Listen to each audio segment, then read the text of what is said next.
Thank you, Ashraf. In our top stories, source of Milnerton pipe leak identified and thousands expected at the Red Bull flag tag. Good morning, I am Lulu Gabu with the news at 11 on SAfm. Chevron refinery in Milnerton near Cape Town says engineers have identified the source of the leak along the diesel pipeline in Pardon Island. Yesterday, flea market traders had to be evacuated from their trading site when diesel seeped through a manhole located on the trading space. Chevron's Cape Town Public Affairs Manager, Delight Nqamu Aitken, says they will not resume pumping diesel from the harbour to its refinery in Milnerton until repair work had been completed. She says engineers are weighing up options on how best to repair the leak.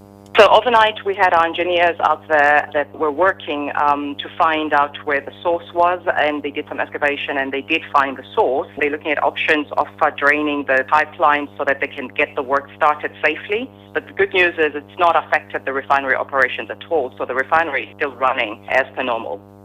Social Development Minister Bathabile Dlamini spent over 700,000 rand on luxury hotel stays over a 2-year period. This information was revealed in response to the DA's application under the Promotion of Access to Information Act submitted to the department last year. The DA says it has received detailed invoices which show that the minister has a preference for 5- and 6-star accommodation such as Radisson Blue and the One and Only hotels in Cape Town. DA spokesperson Cameron Arons. In 26 months from June 2009 to August 2011, Minister Bathabile Dlamini spent over 700,000 on 145 nights in hotels in South Africa. Expensive taste displays with disregard to 50 million vulnerable South Africans who live from hand to mouth in social grants that her department is mandated to manage.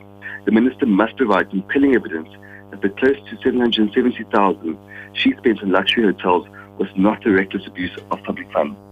ANC in Limpopo is holding a one-day provincial general council meeting at Dalamada outside Polokwane. It's expected to discuss the policy position for the Mangaung conference. The council comes just 3 days after the conclusion of the provincial nomination conference for its preferred top 6 to lead the party after the Mangaung conference. Our reporter Rudzani Chibase reports. Contestation for top 6 positions in the ruling party has become serious even at ANC provincial structures as the party's national elective Mangaung conference draws near. The main contestation is on the positions of the president and the deputy of the party.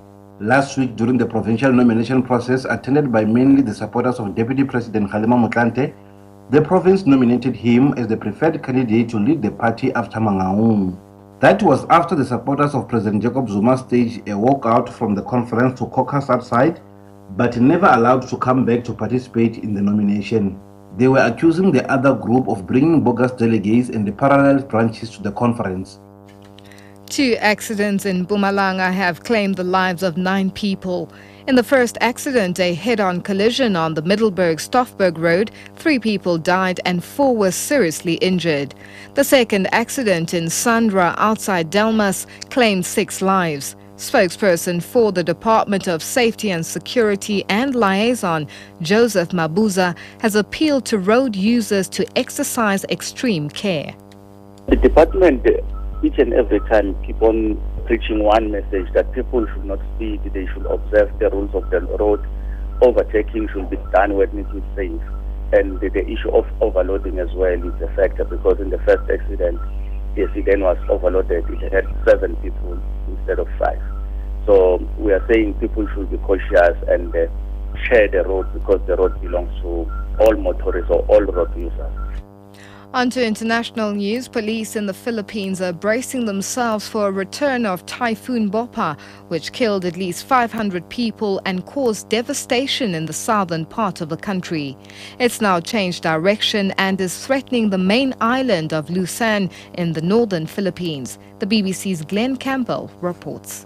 Recovery teams are still pulling bodies from the wreckage of homes flattened by floods and landslides caused by the typhoon on the southern island of Mindanao.